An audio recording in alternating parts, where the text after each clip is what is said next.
erasing black identity, and it's Hebrew Israelites worldview. Because when you think about it, if you believe that, first of all, only Israel can be saved, or if you take the version of, which I believe Cesarek has articulated before, that Israelites are like first-class citizens in the new kingdom and everybody else is going to be under that in some level of subjection. If that's what you believe, then first of all, you're out of step with with the gospel as detailed by the apostles. But as you guys, I hope y'all would be honest and speak to this, y'all would, when y'all say black, y'all don't necessarily really mean black. What you mean is blacks of a Shemite ancestry. Because when it comes to Hamites, you guys are on record as making disparaging remarks about dark-complected people who are Hamites. When it comes to the identity that black people have built on this continent, coming from a people who were cobbled together from various different tribes and so on and so forth, even in the face of oppression, forging a new and powerful identity that helped us to transcend levels of oppression, y'all sneer at that. That's not sufficient. That's not enough. We had to throw away all of what we built here in this country and in the Western world because that doesn't satisfy y'all. No, we got to be Israelites. I'm okay with being Adam Coleman, whose folks came from where they came from here in the Western world. Obviously, we're all taken from Africa and so forth. I don't have a problem with that. I'm okay with who I am. I don't have to subject myself or internalize white supremacist rendition of identity and then cast off my blackness just so I can take on, being an Israelite. For anybody out here who actually is an Israelite, God bless you. I have no problem with that. You still need to get saved in Jesus' name. At the end of the day, that's what it comes down to. But if there's anybody that has a problem with blackness on this panel, it's Cesariak and my brother over here. You know what I'm saying? It's that simple. Unless you guys have let go of that insidious doctrine of ranking people and valuing people less than on a basis of whether or not they're an Israelite. So I'll camp out there. Tazaria, how do you respond to that, Captain? About that, specifically about the ranking of individuals based on their status with the Israelites. I'll touch on that. Before I respond, can you just repeat the initial question that you asked, please? Yes, I can. Is Christianity used to erase the identity of black people? Thank you. Listening is an art. And you're going to hear me say listening is an art a lot because these two gentlemen do not listen. This man just broke down ITY. I almost thought this cat was a Muslim. You know, when Muslims say tell our vision because they tell a lie with the vision, instead of answering the question directly. Yes, I brought up slavery. Yes, I didn't bring up just slavery. I brought up the doctrine of discovery because what was important about the doctrine of discovery was that when the Roman Catholic Church spread their Christianity, which is what black people received, black people did not receive first century Christianity. They did not receive first century Israelites.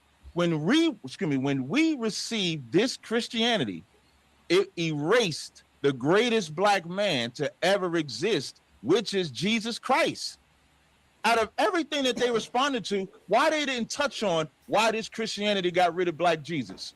Why this Christianity didn't describe Jesus as he's described in the Bible? Because for sure, he don't have blind eyes, blue eyes in the Bible. He don't have blonde, stringy hair in the Bible, and he don't have white skin in the Bible. So when you say I'm talking about white supremacy, don't get mad at me because they brought a white Jesus to us, and then we as Israelites bring the truth of Christ. Christ says, he that believeth on me, as the scriptures have said, out of his belly shall flow living waters. That's John 7:38. So their belly ain't flowing living waters when that white man brought a black Jesus to us. And then the cat quotes Frederick Douglass saying that the Christianity that the slave master gave us was wrong, but yet he's still teaching it. How Frederick Douglass telling you that's the wrong Christianity, and then you still teach the same Christianity the slave master gave us? You still ain't nobody addressed that. And I want the people that's listening to pay attention. Nobody bothered to touch that because that's the most important. And you know why that's important? The only race of people that will serve a God that don't look like them is us, is black people. White people are not going to serve a God or king that don't look like them. So you are not going to give white people a black God or a black Jesus and say, this is your God. And they say, okay, I'm going to serve that. You're not going to give the Arabs a white Jesus or even a black God, and they're going to say, I'm going to serve that. They're going to find the belief, even them Africans he mentioned, them Africans, they're not going to serve a God that doesn't look like them. But black people, we accept the white Jesus. We accept the Arab belief. We accept everything because we don't have no identity. This man said, Jesus Christ said, you must give up yourself. I'm paraphrasing. He didn't say, excuse me, give up your life to follow Christ. He didn't say give up your identity, because Christ said, I'm not sent but into the lost sheep of the house of Israel. So being an Israelite still matters. Giving up your life is your way of life. The way that you live then under Christ is not the way that you live now. And also, the last time I checked, Hamites or Africans don't call themselves black. We call ourselves black. When I talk to Hamites, and for those that don't know what a Hamite is, that's Africans. When I talk to Africans, they don't call themselves African American. They don't use that dumb Pan-Africanist. They call themselves by the tribe or village that they live in. And they perceive us as less than. They look at us just as the white man looks at us. And I don't know why we got all this love for Africans when the white man didn't come into Africa to catch us. Africans brought us to the white man for slavery. That's right. So let's get, if we're going to talk about that part of history, let's talk about that. But then we also got to find out, why didn't they bring up the white Christians that replaced Jesus, gave it to us, and then we can't correct that? Like, we wrong for correcting that. That's why I had him repeat what the question was. The question was, what's wrong with us? Hey, we're gonna get a chance to respond, bro. Like, this ain't a monologue, my guy. Go ahead, Adam. Go ahead. Listen. It's I want to answer your question. It's an open forum. So if you got something to say, Adam, part of the battle I love. Can I answer your question? Let this sizzle in your spirit. Brother, you spoke for about 10 or 15. We sat on this stage. I did not speak for 10 minutes. Come on, wait, bro. Hey, shut up. If you asking the question. Whoa, hold on, guys. Hold tight, Captain. Hold tight, Captain. Cap. Listen. Y'all can get the good side or you get the bad side of Cap. Wait, Cap. Listen. We gotta keep it respectful. You gotta say him. Listen, he interrupted me. No. Listen, the interruptions will happen. This is a passionate debate, but the shut ups and all the little. We gotta keep that. Hell no. If he interrupt me, if I give somebody respect and they can't respect me, I ain't gotta respect them. No, Cap. He's fired up. He's fired up. Listen, I get. I interrupted. Did you? So you ain't even got to talk now, Adam. So, Captain, are you posing the question? Posing the question to who? To Adam. I ain't posing no. I'm talking. So which side you on, moderator? Captain, listen, man. Captain just turned up right now. So look, Captain, look. Side y'all on? Y'all on my side or y'all neutral? So check it out. I ain't asking him nothing. I'm trying. Listen. So Captain, close out. Listen, Captain. May I say something? I need you. I want to close out here because right now we're not being productive anymore. Let's close out so we can get over. Wait, hold on, Bakar. How you trying to close out with me when I'm being interrupted when I was talking? These brothers talked at length. Nobody said nothing. It's a bias. It seems Captain, like a bias here. Captain, continue with your statement, and then we'll give BK and Adam opportunity to wait. So my brother can't talk after me? Y'all changing up the whole flow for the Christians now. Captain, is that what we doing? Captain. Come on now, let's not. I don't want to get in victim mode. We're gonna make sure. Get your statement going. No, it's not. Wait. Slow down, moderators. It's not a victim mode. But in the first round or the first segment, I spoke. Captain Akai spoke. Those brothers spoke. We gave them the respect and interrupt. When it got a little hot, Adam got in his feelings and talked while I was talking. Now, I don't mind the interruptions. I do this so that when I interrupt them, they can't cry like a little girl. But y'all got to tell me how it's going to go. You said in the beginning, no interruptions. Right. That's what you said in the beginning as the moderator. So if he's interrupting, you're changing for him instead of holding to what you said. So, Captain. So what are we doing? So, Captain, I want you to go ahead, close out your statement. We'll let Captain Akai go, and then we'll get over to my brothers. I like away games. I love away games. So as I was saying, and let this sizzle in your spirit, these brothers did not touch the most important statement that myself and Akkad said. If Christianity is about truth, why did they change the greatest man written in the Bible? Besides God, besides the Most High, Yahweh in the Hebrew, Jesus Christ is the greatest man to exist ever. And if we love Jesus Christ, Yahweh Shah Mashiach, why would we change his image? So when we close our eyes and say, now I lay me down to sleep, are y'all visioning a black man, or are y'all visualizing that white man that was beat into us? You're visualizing that white man. So the most important thing when you ask what is wrong when black people teach about being an Israelite or teach about being in the book is because by the time we got this book in America, Jesus Christ was changed to a whole different race, to a white race and not a black race. And neither one of them addressed why their Christians did that. I yield.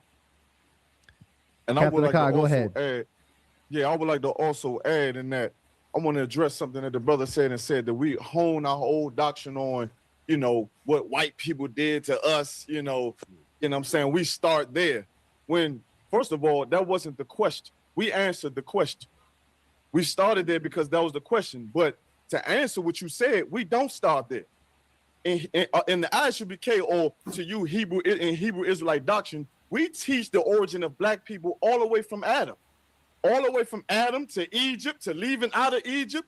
It's you who believes that. And here's something that you don't know. The reason you think we're renewed is because of white people. White people gave you, oh, you were Nubian kings, you were great Africans. It's because of white people. Yeah, you're a victim of white supremacy, brother. And it's sad because in the host said, yeah, Christian viewers, they're confused. They're confused because of you. That's why they're confused. They've been confused because of you. And when it's time to stand on the question, stick to the question and answer what was posed, you can't answer. All right, let me just say something. This debate floor is rigged, right? You notice how them a click out the sound and click as if the brother is using expletives. The brother is not using any expletives, but the agenda is to make them, the Israelites, look, you know what I mean, like we don't have any decorum. You understand? The brother is not using any expletives, but them a click it out as if him a use expletives. You know what I mean? But anyway, we jump back straight into it. You can't answer it. And the ideal of it is to see what you just did just now is the essence of Christianity. Once you start to hear the truth, you can't handle it. You can't handle it. It riles you up. You can't abide by a standard. And that's Christianity, the Christian church in the essence. The Christian church doesn't have a standard. Even though you got a Bible in your hand full of laws of things for you not to do and not to eat and not to drink and not to put your rod in, you can't abide by a standard. Just like you can't sit here and let this man bring out a point after we just listened to you ramble on about whatever you were saying. That's in essence Christianity, and that's what's embedded in you, brother. I yield. Adam and BK. Can I respond right quick? Is that cool? Absolutely. Let's get it. Okay, so first of all, yeah, I do want to, go back to something that Tazariak said. It's not my intention to offend, so I'll try to make sure I don't interrupt in the future. But he did emphasize the importance of listening, and concerning Akai over here, I think that he may not be adhering to that, because he claimed that I said that they based their whole doctrine on white supremacy and what they did in slavery, so on and so forth. That's not what I said. What I said was, as Tazariak was giving his reasons as to why he thinks Christianity is white man's religion, his starting point was to talk about our history in regard to slavery and colonialism and so on and so forth. That was his starting point. And what I'm saying is, any view of our history where you frame it around those aspects of our history, I think that it is a white supremacist rendering of history, because there's so much more to our people than just starting on the cotton fields. So that's what I actually said. The other piece is too, just to be, and I'm trying to be respectful here, I really am. But if we're making claims and we're being clear in our claims, it's not our responsibility, to help you to understand where we're coming from, other than to be clear, right? So just because you didn't pick up on our response to the question doesn't mean that we actually didn't answer the question. And I would invite anybody who's watching this playback to go back to what it was that BK shared, and they'll see, where it is I'm getting at. Here's where I'm going with this. We answered the question by making the distinction of what Christianity is, okay? I'm not trying to be funny, but there's levels to this. So really what we're talking about is what's called the law of identity. It's one of the basic laws of logic, okay? The law of identity is that everything is identical to itself. So let's just use a quick analogy. If Adam Coleman says that his wife is 5'4" and 5'7" and